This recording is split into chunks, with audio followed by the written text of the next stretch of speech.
इस कार्यक्रम के पुण्यार्चक हैं श्री दिगंबर जैन पंचायत गुवाहाटी एवं पूर्वोत्तर के दिगंबर जैन समाज असम, आधुनिक सुविधाओं से युक्त असम भवन, श्रवणबेलगोला, कर्नाटक।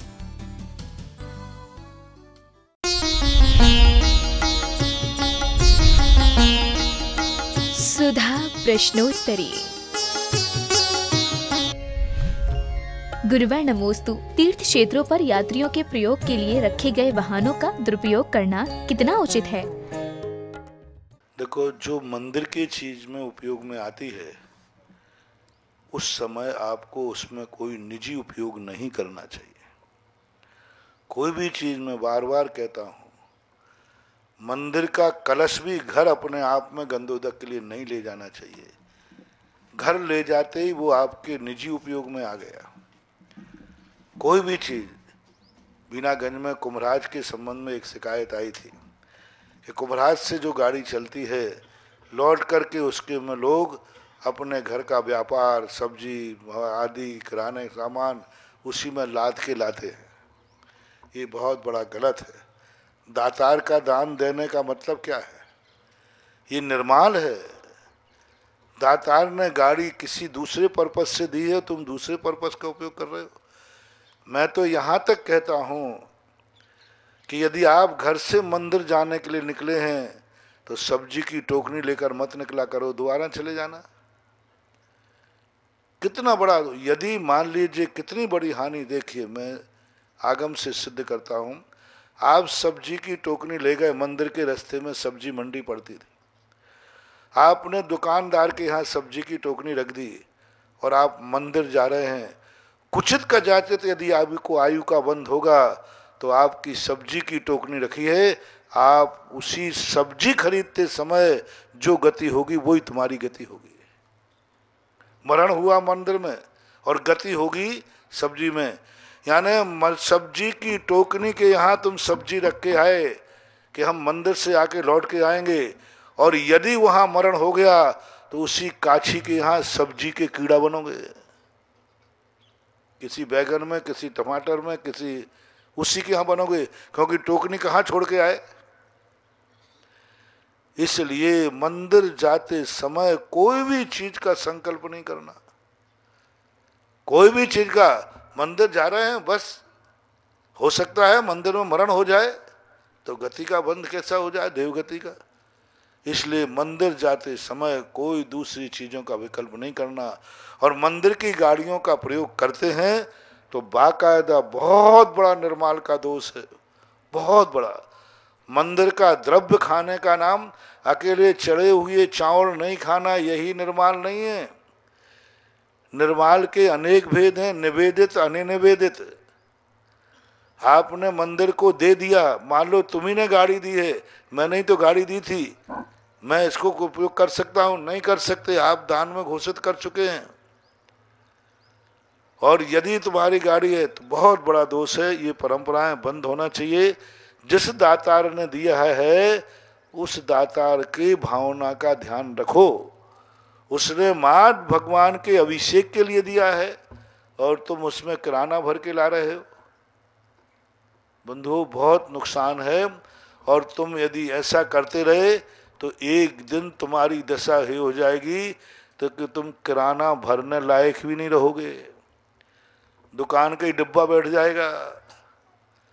फिर तुम कहोगे आज किराना क्यों नहीं ले जा रहे, बोले दुकान ही बंद हो गई। हाँ, दुकान ही बंद है, क्योंकि तुमने मंदिर की गाड़ी से सामान ढोया था। और यदि ढोना है तो कमेटी की सहमति लो। जिस दातार ने गाड़ी दी, जिस दातार ने पेट्रोल डाला, उससे अनुमति लो। और फिर किराया मंदिर को दो पूरा बाकायदा। जितना मंदिर का किराया तुम्हारा लगता है वो किराया मंदिर को दो। और कमेटी और दातार से पहले पूछो।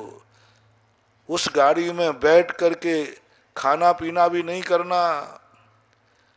हाँ, उस गाड़ी में बैठ करके बस अपने खाना पीना लिया और खाते जाओ पीते जाओ। खाना पीना नहीं, कुछ भी लड़ाई झगड़ा करना नहीं। वो गाड़ी भगवान के रथ तो नहीं है, लेकिन पुजारियों का रथ है, ये ध्यान रखना। वो कम नहीं है, वो तो भगवान पवित्र है, पावन है, जिस पर जिस दाता ने दिया कि इसमें बैठकर लोग भगवान का अभिषेक जा करेंगे, उसमें बैठकर तुम गुटखा खा रहे हो, उसमें बैठ करके तुम अवक सेवन कर रहे हो, उसमें बैठकर चाट पकौड़ी खा रहे हो, नमकीन खा रहे हो, ये गलत बात है। इससे बहुत बड़ा दोष लगेगा और कल के दिन फिर तुम्हें कोई महाबीमारी हो जाए और फिर कहो महाराज जी हमें आजकल कुछ खा ही नहीं सकते, डॉक्टर ने सब खाने को मना कर दिया, फिर मैं कहूँगा कहीं तुमने अभिषेक की गाड़ी में बैठकर तो भोजन नहीं किया था? हाँ किया था, तो मैंने कहा जाओ आपको भी खाने को नहीं मिलना। ये धर्म के आयतन हैं, धर्म के निमित्त जो स्थान होते हैं उन पर सावधानी रखना चाहिए, बहुत बड़ा दोष है। गुरुवर नमोस्तु। प्रतिभा स्थली पर बच्चों को निशुल्क शिक्षा देने वाली दीदियों से किस प्रकार की शिक्षा लेनी चाहिए? देखो पहले याद है हमारे यहाँ 4 दान होते हैं, आहार दान, औषधि दान और ज्ञान दान, उपकरण दान। ज्ञान दान पहले व्यापार नहीं था, पहले गुरु थे और गुरु महाराज राजकुमारों को सबको पढ़ाते थे, उसके बदले में कुछ भी नहीं लेते थे। अपने आहार चर्या, परिवार के चर्या गुरु लोग भिक्षा से करते थे, शिष्य लोग भिक्षा लाते थे, उन्हीं से पढ़ाने वाले गुरु जैन दर्शन और वैष्णव दर्शन में निःशुल्क शिक्षा दान दी जाती थी, कोई पैसा नहीं, क्योंकि ज्ञान दान है। आज लोगों ने ज्ञान को व्यापार बना लिया, बहुत बड़ा व्यापार हो गया एजुकेशन का। ज्ञान तो दान देना चाहिए, गुरु है ज्ञान, और पैसे लेकर के जो ज्ञान दान देता है वो गुरु की कोटि में नहीं आता, वो कर्मचारी की कोटि में आता है। आज जितने शिक्षक हैं, यही तो अंग्रेजों की दुर्नीति थी कि भारत देश में जब तक गुरु शिष्य की परंपरा है, भारत देश को कोई मिटा नहीं सकता। इनके सारे गुरु परंपरा मिटा करके इसको कर्मचारी बना दो। जिस गुरु का सम्मान राजा करता था, गुरु आते तो राजा उठ के खड़ा होता था, कितना महान था। और आज सारे गुरुओं को अंग्रेजों ने किस में रख दिया? आज शिक्षक किस में आते हैं? कर्मचारी में आते हैं। अब कर्मचारी क्या पढ़ाएगा? वो तो पेट के लिए पढ़ा रहा है। आज 90% शिक्षकों से पूछना आप मास्टरी क्यों कर रहे हो? पेट के लिए, परिवार के लिए, ज्ञान दान देने के लिए नहीं। और पहले जो शिक्षक लोग पढ़ाते थे उसको देखो, बहुत बड़े गुरुकुलों में पढ़ते थे। ये तो अभी की परंपरा है, शिक्षकों की परंपरा। 16वीं शताब्दी तक गुरुकुल की परंपरा थी। आपका जो नरेश है ना, पृथ्वीराज चौहान, ये भी गुरुकुल में पढ़े हैं, गुरु ने पढ़ाया है, निःशुल्क शिक्षा लिए। राजा कोई वेतन नहीं, कुछ नहीं, जो भिक्षा में आता था, भेंट में आता था, वो निकले। इसी प्रकार मेडिसन औषधि एक दान था। औषधि लोग व्यापार नहीं करते थे, औषधि के बदले कोई पैसा नहीं लेते थे। रामायण को उठा के देखो, लक्ष्मण शक्ति की, वैष्णव दर्शन में लक्ष्मण शक्ति की दवाई सुसेन रावण के वैद्य ने बताई, कितने रुपया लिए थे? हैं? जब सुसेन वैद्य ने दवाई बताई, संजीवनी बूटी और घोंटी उसको, पहले कहता है इतना रुपया लाओ, कुछ नहीं लिया, दान दिया। औषधि दान, यही सबसे बड़ा अंग्रेजों की दुर्नीति पास हो गई कि उन्होंने ज्ञान को और औषधि को दान की कोटि से हटा करके व्यापार की कोटि में रख दिया। पूज्य गुरुदेव आचार्य श्री का एक ही प्रयास है कि औषधि और ज्ञान दान की कोटि में शुरू हो जाए, व्यापार की और कर्मचारियों के हाथ से हट जाए। कि आज जो हमारी शिक्षा कर्मचारियों के पास चली गई है, वो शिक्षा कर्मचारियों से हट करके गुरुओं के पास आ जाए, तपस्वियों के पास आ जाए, तपस्विनियों के पास आ जाए। इसलिए आचार्य श्री उनको ब्रह्मचर्य व्रत देकर, तपस्या देकर, व्रत देकर, नियम देकर के उस चतुर्थकालीन गुरु परंपरा को जीवित करने का प्रयास कर रहे हैं। ये हमारी बहुत बड़ी संस्कृति की धरोहर है, इसे जीवित करना चाहिए। गुरुवर नमोस्तु। जैन धर्म के लोग हिंदू धर्म के पूजन में अगर सहभागिता निभाते हैं तो ऐसा करना उचित है या अनुचित? अपने अपने व्यवहार, हर व्यक्ति का बाप अपना अपना है, लेकिन पड़ोसी के साथ कोई दुश्मनी नहीं करना। पड़ोसी के साथ जो जिसको जहाँ मानता है, अपने अपने धर्म को, अपने अपनी परंपराओं को, अपने अपने विचारों को सीमित रखना चाहिए। हम तो सदा ही कहते हैं कि पिता जिस प्रकार से तुम्हारा अलग है, पड़ोसी का पिता अलग है। हम पड़ोसी के पिता को पिता ना मानें, लेकिन पड़ोसी का बेटा उसका पिता मानता है। हर व्यक्ति को अपने अपने पिता को स्वीकार करना चाहिए, अपने अपने कुल देवता और कुल। गुरुवर नमोस्तु। क्या विधान को अपने अष्टद्रव्यों के साथ बिना मांडला बांधे किया जा सकता है? सब शॉर्टकट का जमाना हुआ, रेडीमेड का। नंबर कटते जाएंगे तो 4 नंबर मिल जाएंगे, ठीक है, सदुपयोग किया है। बाकी विधान का जो फल है कदापि नहीं ऐसे थालियों में करना। बाकायदा जिस चीज़ की जितनी विधि है उसी विधि से करना चाहिए। उसको तोड़ मड़ोड़ करके छोटा करना, संक्षिप्त करना, अपना खुद का नुकसान करना है। इसलिए मारना मार करके ही विधान होना चाहिए। बिना मारना माने विधान नहीं माना जाएगा। आप पढ़ लीजिए, स्वापयोग हो जाएगा, स्वाध्याय हो जाएगा, जनरल पूजा हो जाएगी, विधान नहीं होगा। एक पूजा है, विधान की हर चीज की विधि है।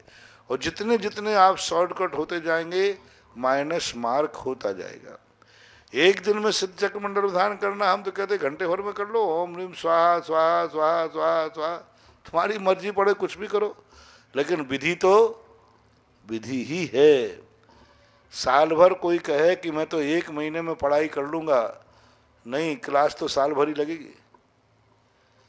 कोई विद्यार्थी कहे कि साहब मैं तो 1 महीने स्कूल आऊँगा, उसमें पूरा कोर्स कर लूँगा, तो सारी क्लासों का टाइम 1 महीना कर लो, तो 1 साल भर में 12 क्लासें पास हो जाओगे। कितना मजा आ जाएगा। कोई विद्यार्थी कहे कि मैं तो 1 महीने में पूरा कोर्स कर लूँगा, 12 महीने में 12 साल का कोर्स, तो नीति कहती है हमें कोर्स ही नहीं कराना है, हमें तुम्हारी उम्र को भी पकाना है। कोर्स ही नहीं रटाना है, हमें अनुभव भी देना है। 1 साल में ही पढ़ना है, तो उसी विधि से करना है जिस विधि से। एक बार पूज्य आचार्य महाराज ने हम और क्षमा सागर जी थे, पद्म पुराण पढ़ने दिया, तो हम लोगों ने 8 दिन में निपटा दिया। आचार्य जी का, आचार्य जी हमने पढ़ लिया, अब दूसरा ग्रंथ बताओ। बोले 8 दिन में पढ़ लिया। मैंने कहा हाँ पढ़ लिया। तो बोले भाई इतने ग्रंथ में कहाँ से लाऊंगा फिर? पर उन्होंने कहा कि नहीं, अब इस ग्रंथ को इतने महीने में पढ़ना है, इससे पहले नहीं पढ़ना, इससे पहले नहीं पढ़ना, इतने दिन में पढ़ना।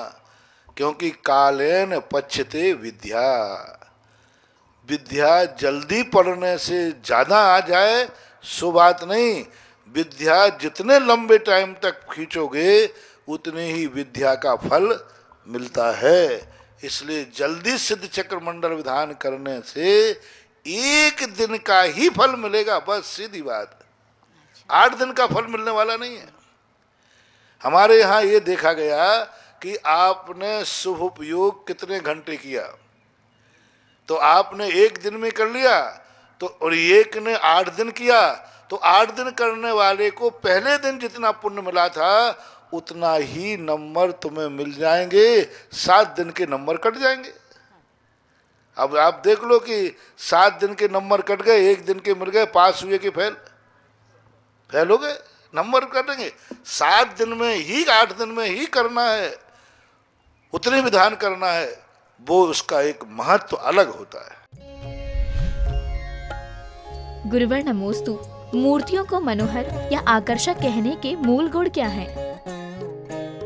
आप भी किसी व्यक्ति को देखते हैं तो अनेक देखते, फीचर्स भी देखते हैं, लेकिन मूल कारण होता है इनके अंदर बैठी हुई एनर्जी, गुणारोपण किसी अच्छे पत्थर में अच्छे दाता के द्वारा, किसी अच्छे मुनि के द्वारा जब सूर्यमन दिया जाता है तो उसके संबंध में उस मूर्ति, उस पाषाण में भी अनेक ऐसी योग्यताएं जाग जाती हैं। जैसे कि अच्छे गुरु के सानिध्य में कोई कैसा भी व्यक्ति चला जाए तो अच्छे गुरु के सानिध्य में जाकर के एक से अच्छा बन जाता है।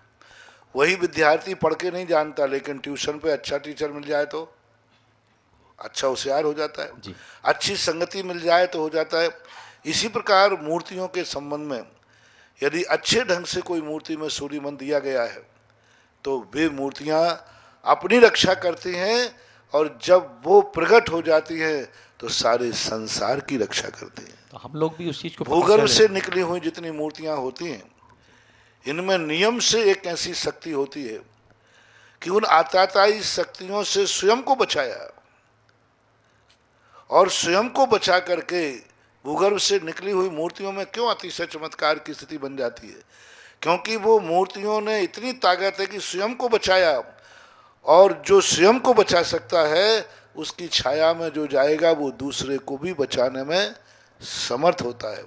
इसलिए अनेक अनेक दृष्टियों से भगवान की मूर्ति को देखा जाता है। फीचर्स ही मात्र काम नहीं करता, कई बार फीचर्स बहुत अच्छा होता है लेकिन उन मूर्तियों में कोई एनर्जी, कोई स्थिति ठीक नहीं रहती। कई मूर्तियां इस प्रकार बन जाती हैं कि वो बहुत नुकसानदायक हो जाती। पूज्यवर जिनसेन स्वामी ने प्रतिष्ठा पाठों के संबंध में, मूर्तियों के संबंध में अनेक अनेक विचार प्रकट किए, तो ऐसा मानना चाहिए। गुरुवर नमोस्तु। निर्माणाधीन शुभोदय तीर्थ के लिए जो धर्मावलंबी भक्त सहभागिता निभाते हैं उनको किस पुण्य का आश्रय होता है? दो प्रकार के लोग होते हैं कि जो एक व्यक्ति को पकड़ करके रह जाते हैं कि नहीं ये वस्तु अच्छी है, अब इससे अच्छी भी मिल जाए तो नहीं वो तो मेरी ही अच्छी है। जब अच्छी मिलती जाती है, और ये ध्यान रखना, प्राचीन जो पहले जो हम बात करते हैं वो घट नहीं गया। सांगानेर का कोई अतिशय नहीं घट गया, ना सुबोधय का अतिशय घट गया है। ये बात अलग है कि ज्ञानोदय नारेली क्षेत्र के मुनि सुब्रत नाथ का अतिशय बढ़ गया है। बढ़ना, दूसरे का बढ़ना अपने स्वयं का घटना नहीं माना जाता। और मूर्तियों की कोई, जहां जो मूर्तियां हैं उनका कोई अतिशय एक रंच मात्र भी नहीं घटा। सांगानेर वही है, आपका बीनागंज सुबोधय वही है, बजरंगगढ़ सब वही हैं, बस उससे अधिक चीजें मिल जाती है। आपके किसी विद्यार्थी के अच्छे नंबर आ जाने से क्या दूसरे विद्यार्थी की प्रमाण पत्र के नंबर कम हो जाते? वो तो जितने हैं वो तो रहेंगे ही रहेंगे। और मैं तो कभी भूलने का सवाल ही नहीं उठता मनोज बाबू, सुबह उठ करके बीनागंज वाले भी सुबोधय क्षेत्र के आदिनाथ भगवान को नमोस्तु करते हैं, नहीं करते? सुधा सागर सुबोधय के आदिनाथ को प्रतिदिन नमोस्तु करता है। गुरुवार सुबह प्रातः काल उठते ही जिन जिन क्षेत्रों को हमने एनर्जी देखी, अतिशय देखा, श्रद्धा देखी, उठते ही मैं सबसे पहले आंख बंद करके उन क्षेत्रों के लिए नमस्कार करता हूं।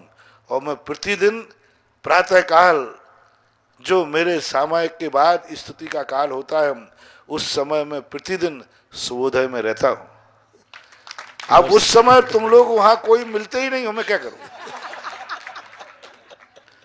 भगवान मिलते हैं, भगवान से पूछ लो, भगवान को मालूम है, मुझे मालूम। अब उस समय तुम लोग रहते नहीं, तो अब ये गलती मेरी तो क्या है? मेरा समय है और मैं सुबोधय के भगवान को प्रतिदिन नमोस्तु करता हूं, क्योंकि उस भगवान के उनमें भी एक ऐसा अपने जीवन में, गुना जिले को तो, गुना ही जिला वगैरह है ना, गुना जिले को तो अभाग्य मानना चाहिए कि तुमने कितने बड़े पुण्य किए कि गुना जिले के अंदर और मध्य प्रदेश में तो सबसे कम मूर्तियां जमीन में से निकलती हैं। भारत के सबसे ज्यादा मूर्तियां भूगर्भ से निकलती हैं तो राजस्थान में।